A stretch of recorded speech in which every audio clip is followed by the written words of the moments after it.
मित्रांनो आज वडगावचं मैदान आणि त्या मैदानात पुन्हा एकदा सर्जानं दाखवलं, तोंड काढून निकाल घेतला आणि वेगाचा शेवट काय ते सगळ्या प्रेक्षकांना त्यानं आज खुश केले. आज भैया येते, आज पुन्हा एकदा मुलाखत घेऊया कारण बऱ्याच कमेंट्स पडल्या किंवा काय काय झालं. मागच्या मैदानात त्यानं एक नंबर करून दाखवला, पण आज पुन्हा सिद्ध करून दाखवलं की नियोजन जर चांगलं केलं तर सर्जा कायम मोठ्या मैदानात राहू शकतो. 100%. आज नाही त्यांनी सलग शिरंब्याच्या मैदानात एक केला, कुरडूच्या महिन्यात एक हे मैदानात एक केलाय आणि आता सुद्धा ते गुलालातच आहेत. आता ही नियोजन कुणी केलेलाच आहे? हे आम्ही सगळीच प्रशांत भाऊ आहेत, भाऊसाहेब आहेत, सगळे मुलं मिळून आम्हीच करतो नियोजन सगळं. आमची टीमच करते अख्खी नियोजन सगळं. भैया मगाशी तुम्ही खालून येत होता, सगळे प्रेक्षक तुम्हाला हात करत होती, भैया भैया बोलवत होती किंवा मान सन्मान मिळत होता. ज्यावेळेस हा मान सन्मान मिळत असतो त्यावेळेस काय वाटतं? कारण ह्या सन्मानासाठी माणसं भरपूर प्रयत्न करत असतात. ह्या सन्मानासाठी भरपूर प्रयत्न म्हणजे आता काय काय जणांचे बघितलं तर नीट बारकाईनं बघितलं ह्या क्षेत्रात तर काय कायचे निम्मे आहे ते गेले तरी पड आहे बैलांना पडत नाही इतके ही क्षेत्र म्हणजे कॉम्पिटिशन झाले या क्षेत्रात. त्यामुळे एवढा मान मिळला म्हणजे मी भरून पावल्या की झालो. माणसांनी मला हात केले, मला भरूनच आलं होतं त्यावेळेस, कारण माणसं हात करत होती त्यावेळेस.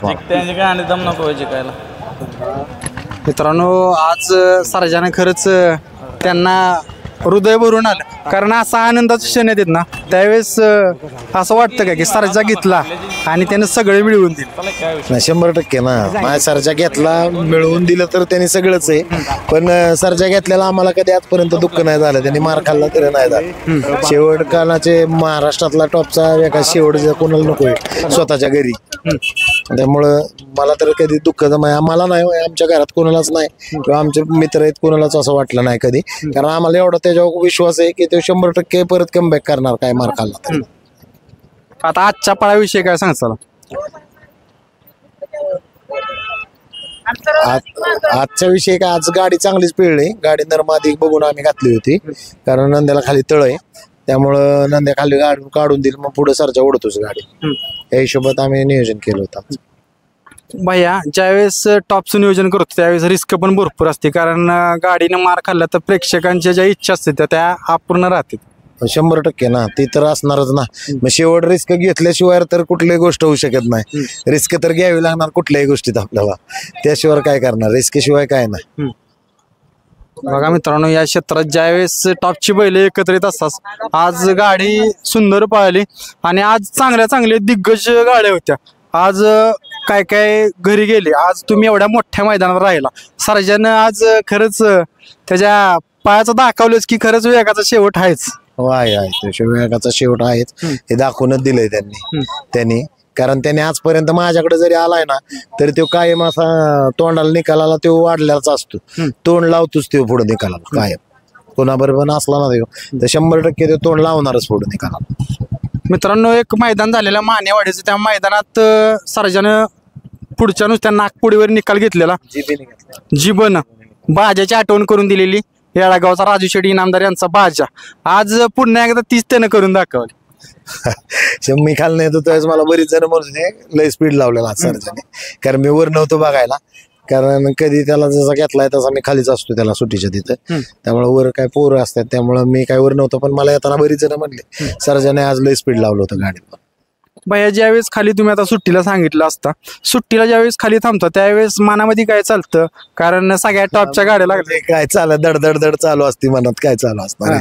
शेवट आज एवढ्या सगळ्या टॉपच्या गाड्यात पळायचं म्हणजे रिस्क तर राहणार, टेन्शन तर येणार, त्यामुळे छातीत दडदड काय सुचत नाही. तीच डोक्यात तीच विचार चाललेले असतात, काय होतंय. या बैलानं खरंच बैलगाडी क्षेत्र शिकवलं का सर्जन? 100% शिकवलं, 100% शिकवलं. कारण बैल तुमच्या इथं झाली, पण एक नंबरचं जे सुख असतं ते सर्जानं दाखवलं. 100% दाखवलं. एक नंबरचं जे सुख असतं ते सर्जाने दाखवलं आम्हाला, आणि अख्ख्या महाराष्ट्रात जी ओळख करून दिली ती सर्जाने. आज मी कुठेतरी गेलो बाहेर तरी मला विचारतात सर्जाचे मालक ना तुम्ही, म्हणजे त्याच्या नावानेच आपली ओळख करून दिली त्यांनी. आतापर्यंत गोट्यावर किती जण फोटो काढायला आले आणि तुमच्यासोबत सेल्फ्या काढल्या असतील? लय आता काय मोजा येणार नाहीत लक्षात नाही तितकी गोट्यावर पण तितकीच येतात आणि मैदानावर पण तितकीच जण असतात.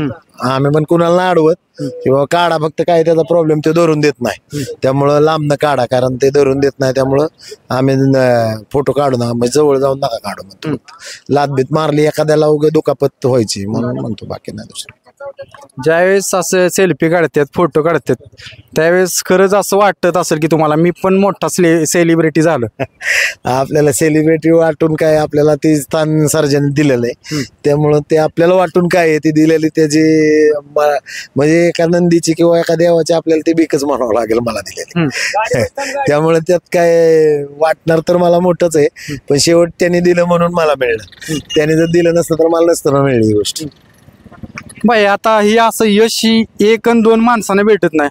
या ज्यावेळेस टीमवर्क होतं ना, सगळ्या टीमची साथ असती, त्यावेळेस असं यश भेटत असतं. कारण बैलगाडी क्षेत्र म्हणले की एकट्या दुकट्याचं काम नाही. नाही 100% आमची टीम आहे ना, सगळी प्रशांत भाऊ आहेत, भाऊसाहेब आहेत, संकेत आहे, परत बाईजे आहे, बरीच गिरवीची पोरं आहेत, आमचे फलटणची आहेत, साखरवाडीची बीत, म्हणजे सगळी मिळून असतात माझ्यापाशी.